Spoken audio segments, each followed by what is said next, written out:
Very good afternoon, students. In the last class, we have discussed 12th Biobotany, lesson number 4, Biotechnology. And to this class also, we are going to discuss the same lesson with a different topic.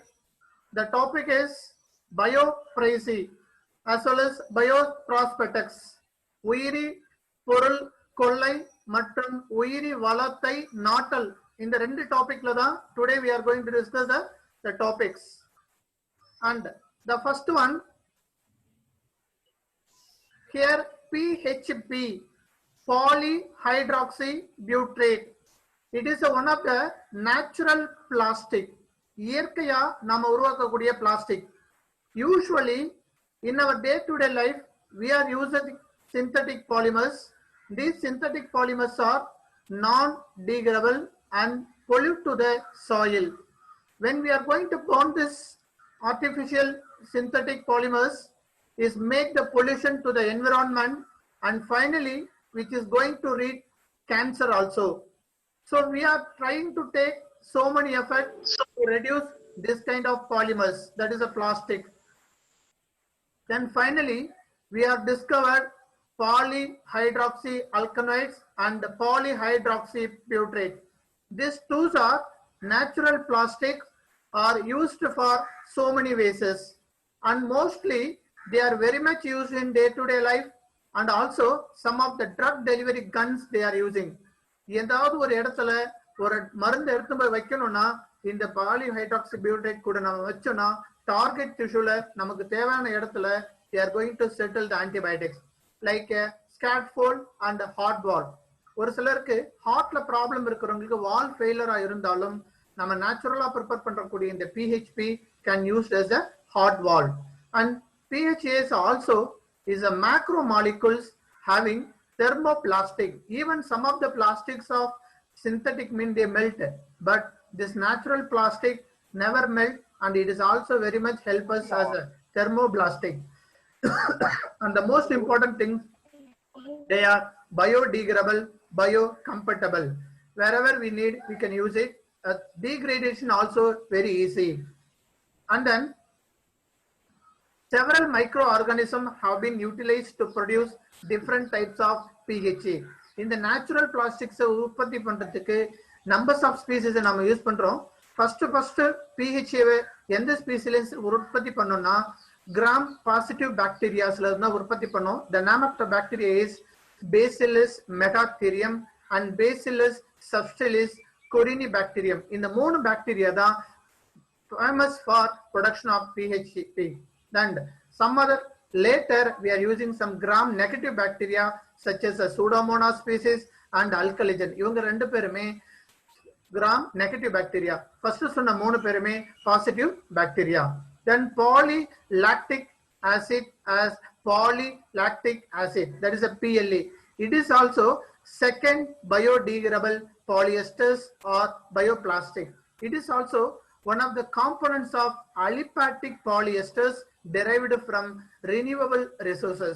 Renewable resources na முன்னாடி சொன்ன PHA விட இந்த PLA ஒரு கொஞ்சமாகும் நமக்கு நேச்சுரலா synthesis பண்றதுக்கோ நேச்சுரலா degrade ஆகிறதுக்கோ இதை நம்ம யூஸ் பண்றோம். And moreover which is also used from, இது எதுல இருந்து ப்ரிப்பேர் பண்றோம்னா கார்ன் மக்காச்சோளத்துடைய சோள மாவுல இருந்தும் கசாவரா ரூட்ஸ் அப்படின்னா மரவள்ளி கிழங்குடைய வேர் பகுதி அண்ட் ஸ்டார்ச் சுகர் கேனுடைய அந்த கரும்பு பகுதியில இருந்து எடுக்கக்கூடிய மாவு பொருள்ல இருந்து தான் இந்த PLA பிளாஸ்டிக்ஸ் நம்ம யூஸ் பண்றோம். It is also nowadays is used as a bioplastic. The next one, green fluorescent protein. It is a kind of protein. Green fluorescent protein அவே ஒரு சில ஸ்பீசிஸ்ல நேச்சுரலாவே இந்த GF proteins இருக்கும். இந்த GF proteins ஓட profit என்னன்னா நாம ஒரு அமினோ ஆசிட்ஸ்க்கு தேவை அப்படின்னா கிட்டத்தட்ட 211 அமினோ ஆசிட்ஸ் தான் நேச்சுரலாவே இருக்கும். ஆனா இந்த GFP ல இருக்கக்கூடிய அமினோ ஆசிட்ஸோட numbers nearly 238 amino acid residues.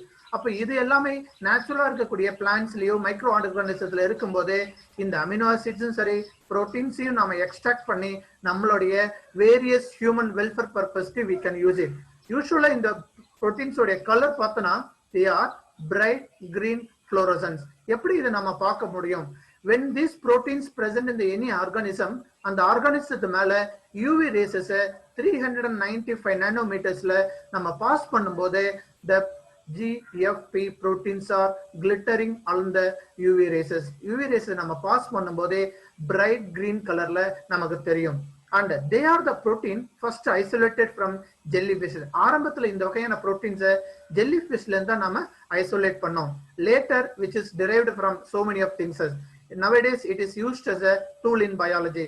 நிறைய medicinal field this GFP can be utilized, and it is also having some of the internal chromophores.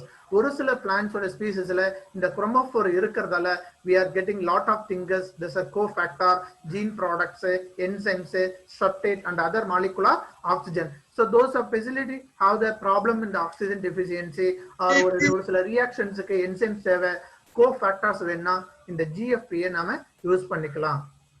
The next one, biofarming.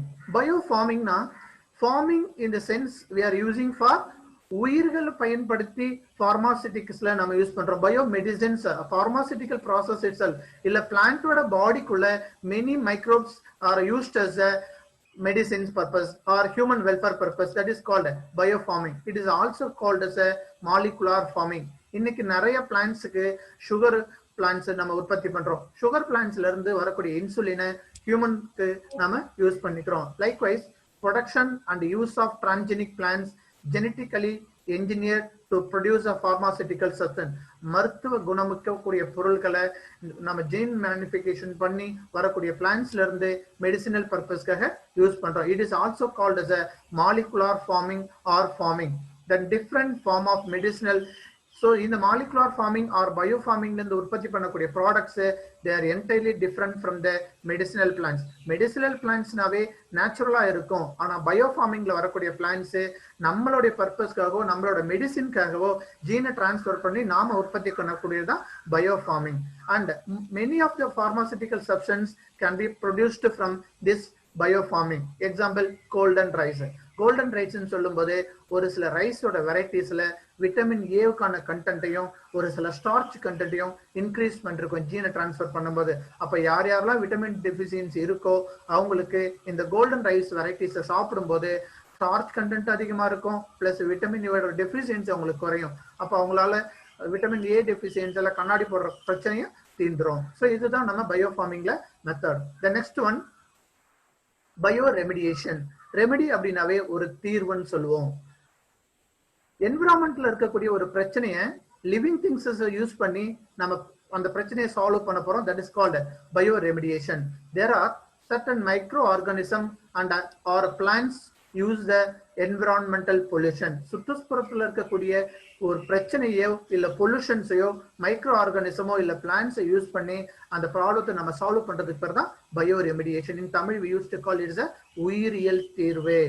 And இதனால என்னென்ன பர்பஸ் பார்த்தோம்னா, வேஸ்ட் வாட்டரை நம்ம recycle பண்ண முடியும். And industrial waste water as well as the solid waste can be used by this bio remediation.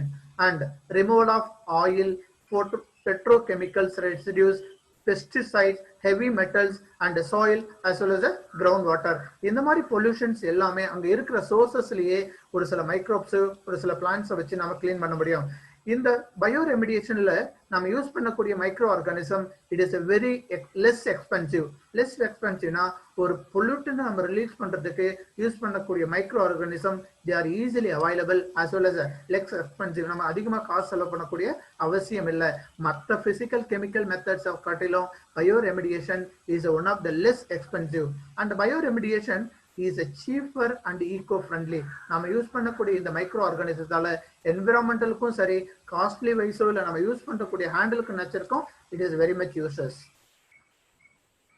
The next one, strategies for bioremediation in the soil as well as the water can be as follow. என்னென்ன strategies நம்ம இந்த micro organism use பண்ணலாம்? use of this indigenous microorganism as a microbial population. இயற்கையாவே நம்ம ஊர்ல கிடைக்கக்கூடிய micro organism வச்சு நாம இந்த என்விரான்மெண்டல் இருக்கக்கூடிய பொல்யூஷன்ஸை ரிலீஸ் பண்ண முடியும். In addition to this adapted design microbial inoculants, இந்த microbial or bioremediation நம்ம யூஸ் பண்ணக்கூடிய திங்ஸஸ் எல்லாமே மைக்ரோபியல் இனாகுலன்ஸா இருக்கும். மைக்ரோபியல் இனாகுலன்ஸ்னா நுண்ணுயிர்களை அடிஷனலா நம்ம சேர்க்க முடியும். and the plans for bioremediation is a green technology. நம்ம ஒரு சில பிளான்ஸ் ஒரு சாயில்ல இருக்கக்கூடிய பொல்யூஷன்ஸ் ரிலீஸ் பண்றதுக்காக அந்த இடத்துல வைக்கிறோம் அப்படின்னா so it is called a green technology. For example, ஏதோ ஒரு இடத்துல ஒரு ஆயில் கொட்டி இருக்கு, அந்த ஆயில் இருக்கிற இடத்துல நம்ம எந்த பிளான்ட்டை வச்சாலும் ரிலீஸ் பண்ண முடியாது. there are some plants are there. likewise இந்த பயோரெமிடியேஷன்ல உற்பத்தி பண்ணக்கூடிய பிளான்ஸை அந்த இடத்துல வச்சோன்னா அந்த சாயில இருக்கக்கூடிய ஹைட்ரோகார்பன்ஸ், பெட்ரோல்ஸ் இவங்க எல்லாமே அவங்க ரிலீஸ் பண்ணிடுவாங்க. அதுக்கப்புறம் அந்த சாயில ஃபெர்டைல் சாயிலா மாறிடும். அப்போ அந்த சாயில் இன்ஃபெர்டைலா இருந்தது ஃபெர்டைலா நம்ம மாத்துறதுக்கு we are used to some plants. அப்போ அந்த மெத்தட்ல நம்ம கிரீன் டெக்னாலஜின்னு சொல்றோம். The next one, some examples for bioremediation. Bioremediationல heading wise சில examples நம்ம கொடுத்திருக்கோம். For example, phytoremediation. Phytorனா plants னு அர்த்தம், remediation னா to clear. We are here going to use certain plants. ஒரு சில plants யூஸ் பண்ணி அந்த pollutions ரிலீஸ் பண்ணா that is called phytoremediation.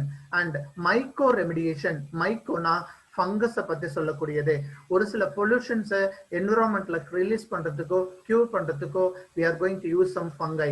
then bio venting, increase the oxygen.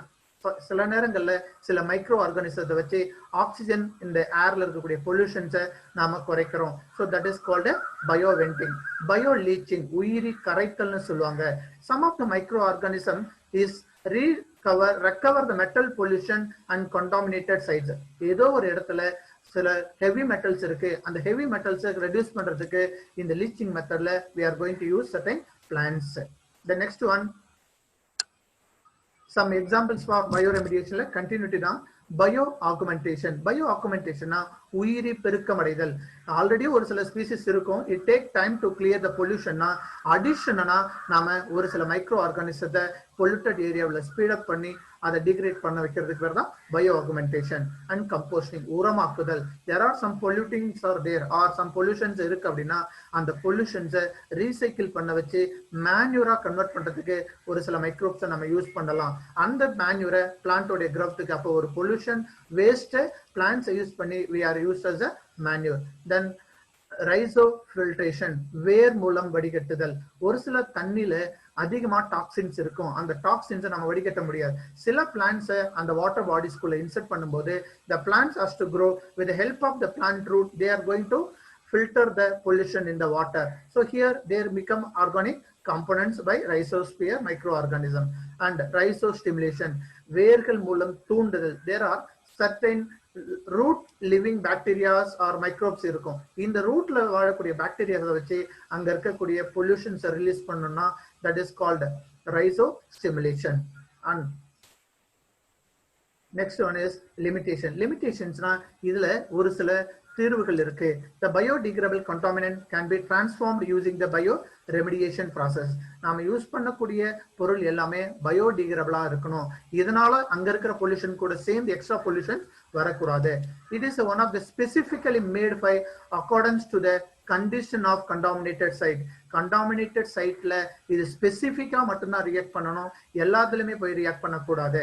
and we are going to test ஏதோ ஒரு micro ஆர்கானிசத்தை பொல்யூஷனை clear பண்றதுக்காக use பண்ண போறோம்னா அந்த பொல்யூட்டட் ஏரியாவை முன்னாடியே கலெக்ட் பண்ணி நம்ம ஒரு சாம்பிள் அளவுல ரெமிடியல் மெத்தட் செக் பண்ணிட்டு தான் அது நம்ம ஃபீல்டு லெவலுக்கு கொண்டு போகணும். Before we are going to do that we must know the knowledge of create genetically modified microorganism.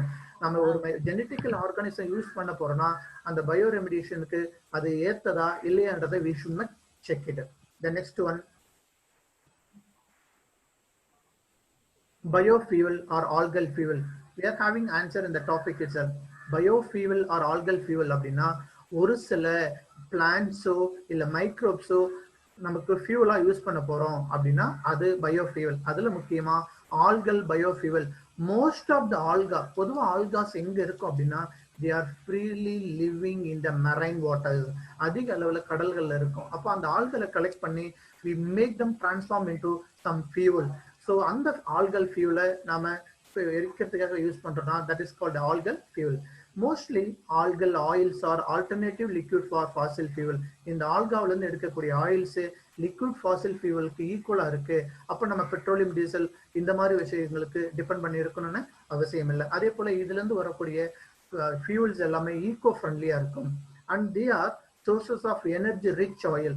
நம்ம யூஸ் பண்ணக்கூடிய இந்த ஆயில்ஸ்ல எனர்ஜியோட கண்டென்ட்டும் அதிகமாகவே இருக்கும். Then algal fuels are alternative to the commonly available biofuel sources we can obtain from the corn and the sugar cane. முன்னாடி நாம சொன்னோம் பிளாஸ்டிக்ஸே கார்ன்ல இருந்து எடுக்கும்போது அதுல இருந்து எடுக்கக்கூடிய ஆயில்ஸ், சுகர் கேன், மக்காச்சோளம் இருந்து எடுக்கக்கூடிய ஆயில்ஸ் நமக்கு பயோஃபியூவலா யூஸ் பண்றோம். இன்னைக்கு நம்ம வீட்டுல விளக்கேற்றதுக்கெல்லாம் they can use it. Then energy crisis. இன்னைக்கு நமக்கு எனர்ஜியோட டிமாண்டை குறைக்கிறதுக்கும் இந்த algal biofuels are used in very much. Then இதுல இருந்து எடுக்கக்கூடிய biodiesel, biopetrol and farming algae it have been used for the agriculture பர்பஸ்க்குமே நம்ம இதை யூஸ் பண்றோம். அண்ட் Botrococcus baroni is normally used as a to produce algal biofuel. இந்த மாதிரி ஒரு ஸ்பீசிஸ்ல இருந்து எடுக்கிறதும் நமக்கு இன்னைக்கு ஆல்கல் பயோஃபியூலா யூஸ் பண்ணிட்டு இருக்கோம். தென் biological hydrogen production by algae. The biological hydrogen production with algae is a method of photobiochemical water splitting. Usually Chlamydomonas என்ற ஒரு algae அது photosynthesis பண்ணும்போது ஆக்சிஜனை ரிலீஸ் பண்ணும். எப்போ அப்படின்னா if the availability of sulfur availability இல்ல அப்படின்னா they are releasing the hydrogen component. அப்போ ஹைட்ரஜனை நம்ம ஆட்டோமேட்டிக்கா ஒரு சில ஆல்கேல இருந்து ஸ்பிளிட் பண்ணும்போது that hydrogen can be used as a fuel for us or some other purpose க்காக நம்ம அதை யூஸ் பண்ணிக்கிறோம். So that is called biological hydrogen production by algae. And it is a process by bioprospecting. Bioprospecting na உயிர்களையோ வளங்களை நிலைநாட்டுறது. Naturally there are some plants இருக்கும். ஒரு சில பிளான்ட்ஸ்ல நேச்சுரலாவே நிறைய மெடிசினல் வேல்யூஸ் இருக்கும். அந்த மெடிசினல் வேல்யூஸை எல்லாருமே பயன்படுத்துவாங்க. ஆனா அதோடைய மெடிசினல் வேல்யூ ஒரு சில மல்டிநேஷனல் கம்பெனிஸோ இல்ல பிரைவேட் ஆர்கனைசேஷனோ அதை அவங்களுக்கு சொந்தமாக்கிக்கிட்டு மக்களை ஏமாத்திட்டு ட்ரேட் அப் பண்ண வச்சு அதுல இருந்து லாபம் சம்பாதிக்கணும்னு நினைப்பாங்க. அந்த விஷயங்களை பத்தி சொல்றதுதான் பயோ ப்ராஸ்பெக்டிங். உயிரி பொருள் நிலைநாட்டல் அல்லது உயிர்கள் இருக்கக்கூடிய வளங்களை நிலைநாட்டுதல். It is indigenous knowledge of nature and originating with the indigenous of people, and it is also have the profit without authorization compensation to the indigenous.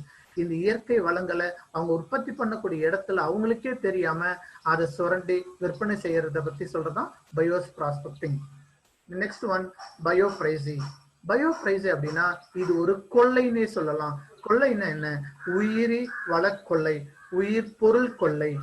இப்ப இந்தியாவில் ஃபார் எக்ஸாம்பிள் 3 முக்கியமான விஷயங்களை இந்த டாபிக்ல நம்ம சொல்றோம். ஒன்னு நீம், இன்னொன்னு டர்மரிக், பாஸ்மதி ரைஸ். இது 3மே இந்தியாவில் அதிகமா விளையக்கூடியது. You know very well how the neem is very much important for the medicine. வேப்பிலையை நம்ம நிறைய பர்பஸ்க்காக மெடிசனுக்காக யூஸ் பண்றோம். ஆனா உலக நாடுகள் முழுவதுமே வேப்பிலையுடைய பயன்கள் அதிக அளவில் தெரிஞ்சிருக்கல.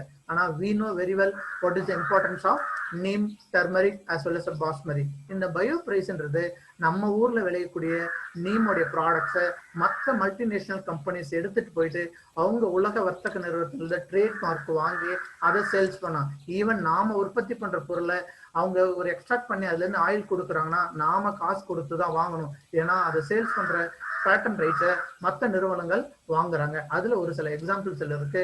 அதுலயும் முக்கியமா நமக்கு US trademarks, American companies of turmeric and இதுல நீம், டர்மரிக், பாஸ்மதி ரைஸை பத்தி இதுல நம்ம பாக்குறோம். The next one biopiracy in the neem.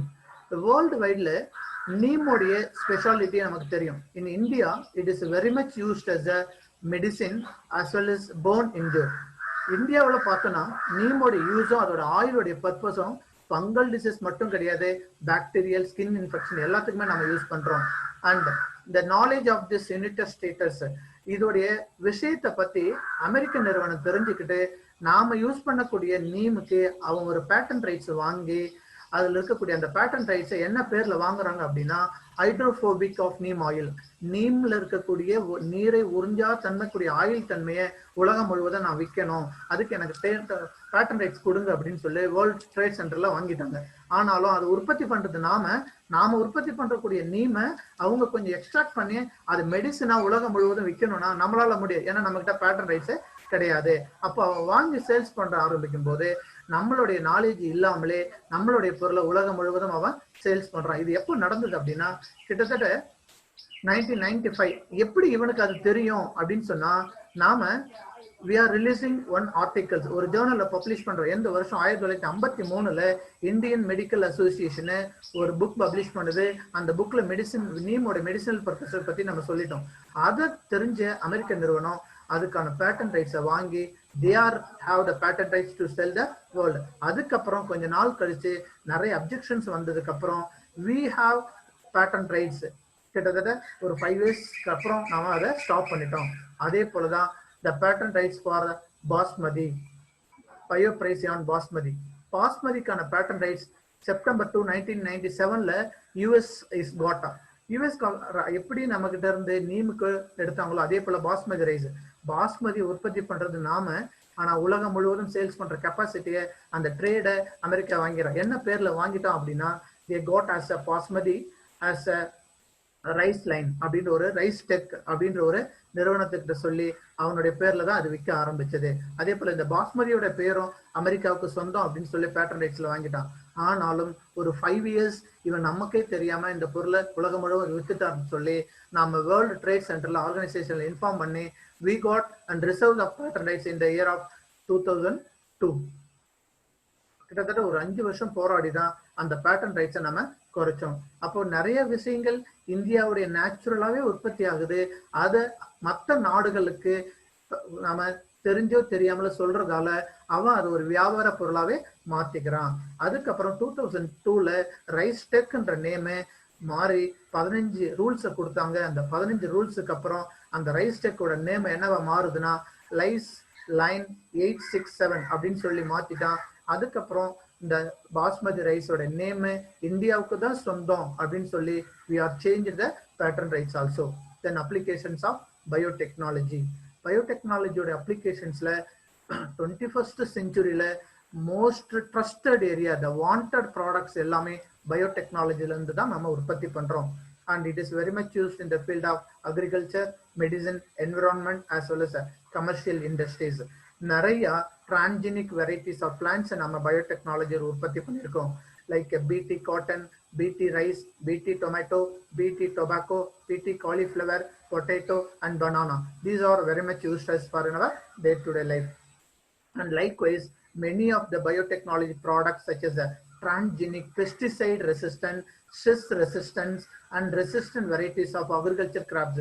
எந்த அளவுக்கு பூச்சிகளை தாங்கி வளருதோ அதே போல வறட்சி தாங்கி வளரக்கூடிய பிளான்ட்ஸையும் நாம டிரான்ஜெனிக் இந்த பயோடெக்னாலஜில உற்பத்தி பண்ணியிருக்கோம். And synthesis of human insulin. இன்னைக்கு நிறைய பேருக்கு சுகர் டிசீஸ் இருக்கு, ஆனா இன்சுலின் டெஃபிஷியன்சியால தான் அது வருதுன்னா அதே இன்சுலினை ஒரு சில பிளான்ட்ஸ்லயோ இல்ல மைக்ரோப்ஸ்லயோ நம்ம ஆர்டிபிஷியலா உற்பத்தி பண்ணி இன்சுலினோட ப்ரொடக்ஷனையும் நம்ம இன்க்ரீஸ் பண்ணிட்டோம்னா that is also one of the application of biotechnology. And synthesis of vaccines.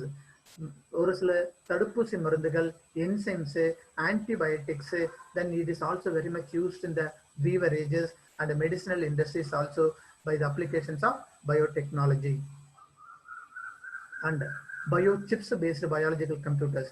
இன்னைக்கு நம்ம சாதாரண ஒரு பிளட் டெஸ்ட் எடுக்கிறதுக்கு ஒரு சின்ன ஸ்ட்ரிப் வச்சு பிளட்டை வச்சா உடனே அதுல எவ்வளவு குளுக்கோஸ் இருக்குன்றது நம்ம சொல்லுவோம். So these are the organisations of the biochips. இது இல்லாம genetic manipulation, tissue culture and aseptic cultivation, totipotent. ஒரே செல்லை வச்சு ஒரு டோட்டல் பிளான்ஸை உற்பத்தி பண்றோம்னா that is called totipotent. And most of the single cell protein like spirulina, it is used in the food industry. It is a single cell organism. And biofertilizers, we are producing biopesticides, enzymes and mass energy, biofuel, bioremediation and phytoremediation for the environmental biotechnology. So large number of aspects we are producing from the biotechnology. My dear students, today we are discussed the two important things is one is biopoesy, another one is bios prospecting. The last topic is applications of biotechnology. today I'm giving two 5-mark questions as a homework for you. One is a write about some examples of bioremediation. There are some points is there along with the heading. And number two, what are the applications of biotechnology? These two are the 5-mark questions. You can read and write the home test separately to my number. My dear students, thank you.